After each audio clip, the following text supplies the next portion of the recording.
il est intéressant de regarder un petit peu l'évolution des nouvelles pratiques philosophiques en France. Et en fait, elles sont arrivées très tardivement, à peu près, disons, 1996, et pour la méthode Liebman, 1998. Je dis tardivement parce que Mathieu Liebman, lui, utilisait déjà sa méthode dans les années 1970. Elles sont apparues donc, dans les années 1985 en Belgique donc, et au Québec.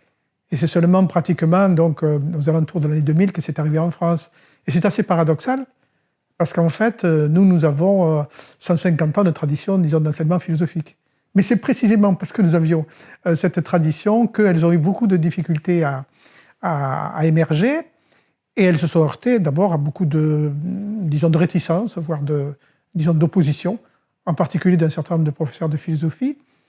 Donc l'idée, c'était finalement que les enfants n'étaient pas capables de philosopher, pour des tas de raisons, hein, parce qu'ils étaient trop jeunes, parce que leur langage n'était pas suffisamment développé, parce qu'ils n'avaient pas suffisamment de connaissances, parce qu'ils avaient encore trop peu d'expérience, il manquait finalement, disons, de maturité psychique. Et donc, ça a été effectivement donc, une difficulté, disons, à les implanter. Donc c'est plutôt une innovation qui est partie, disons, de la base et qui a pu se développer essentiellement par le biais des réseaux sociaux et puis d'un colloque national que nous avons commencé en 2001 et qui s'est tenu pratiquement, disons, chaque année, accompagné et soutenu à partir de l'année 2006, disons, par l'UNESCO. Et puis, très vite, donc, un certain nombre de personnes de l'institution Éducation nationale se sont aperçues de leur importance, notamment les IEN, les conseillers pédagogiques, les IUFM aussi, parce qu'en fait, elles développent deux objectifs fondamentaux de l'école primaire.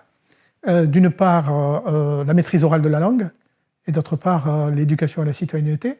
Et si on regarde les référentiels, par exemple, de l'école primaire, on s'aperçoit que les compétences qui sont dans ces référentiels sont très développées dans ces ateliers philo, dans ces nouvelles pratiques. Et même dans le programme de l'éducation morale et civique de 2015, on recommande d'utiliser la discussion à visée philosophique.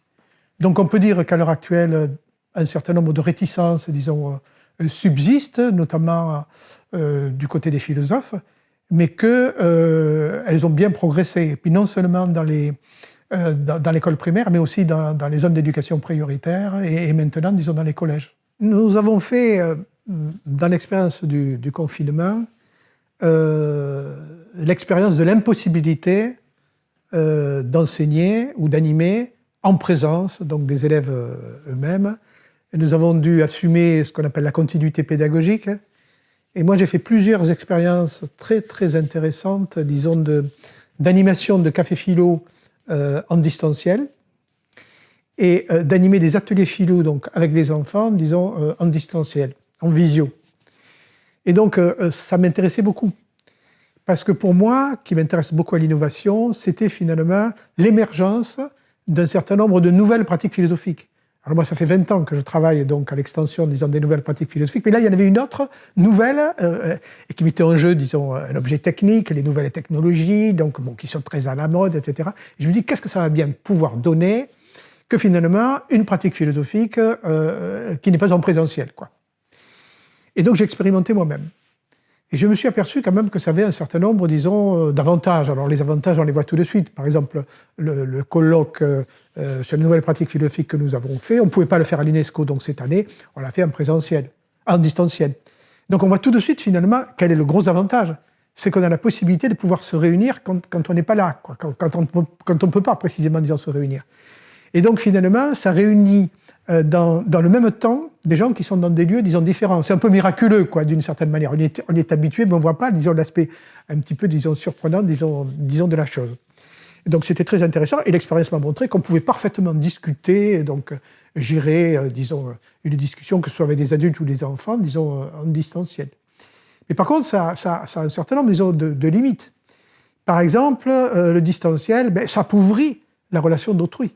Finalement, on ne fait que le voir ou l'entendre, et souvent, par exemple, on peut couper la caméra pour que ça passe mieux, disons, sur la bande. Donc, on n'a plus qu'un seul de nos sens, ou au mieux 2 sur 5. Et donc on s'aperçoit à quel point ça appauvrit finalement, disons, la perception d'autrui. Ensuite, ça diminue considérablement, disons, la convivialité, quoi. Bon, je vois, dans mon café philo, on faisait un pot après, etc. Les élèves ont la possibilité aussi, certains élèves, de venir me voir, disons, à la fin, pour discuter avec moi, etc. Donc, bon, donc tout ça, si vous voulez, donc c'est quand même assez difficile. Et donc, moi, je partais, disons, au début de l'idée que le distanciel, c'est un pis-aller, ou quelque chose qu'on peut substituer, disons, au présentiel, mais en attendant, finalement, le présentiel qui serait finalement la bonne position, disons, formatrice. Et au fur et à mesure, disons, que je le pratiquais, je me suis mis à me rendre compte que le distanciel présentait certains avantages qu'on ne pouvait pas avoir avec le présentiel. Je vous donne un exemple très concret. Je pratiquais beaucoup Zoom, par exemple, et donc, une des règles, c'était que l'élève, pour parler, allume son micro, et que quand il a parlé, il ferme son micro. Alors ça, c'est très important, parce que qu'est-ce qui se passe, en fait, pédagogiquement? Un élève se coupe à lui-même la parole, pour la laisser aux autres, au lieu qu'on lui dise « c'est pas à toi de parler ». Et donc, du coup, vous voyez, pédagogiquement, c'est extrêmement important. Le distanciel aussi, ça évite les apartés, dans la mesure où chaque élève, par exemple, est devant, disons, son poste, etc., etc. Bon, voilà, donc d'une certaine façon, c'est intéressant. Il n'y a pas de bruit parasite, si vous voulez, etc. Et une espèce de focalisation par rapport, disons, à ce qui se passe. Donc je me suis dit, il va falloir creuser, finalement. Donc, nous n'avons pas vu quels pouvaient être les avantages du distanciel. Par contre, on voit bien, quelque part, disons, quelles sont ses limites, voire ses dérives.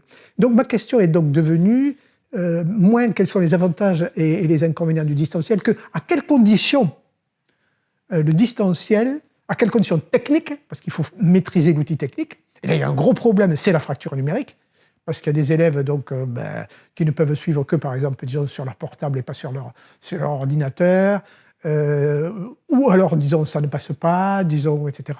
Il y a vraiment la fracture numérique, là, c'était quand même, disons, un gros obstacle. Donc, il faut qu'il y ait un certain nombre de conditions techniques réunies, mais par ailleurs, il faut aussi des conditions, disons, pédagogiques et didactiques. Parce qu'on peut très bien pratiquer le distanciel d'une façon extrêmement pédagogiquement conservatrice. Il suffit simplement de balancer un polycope ou de faire simplement, disons, un cours magistral, etc., etc.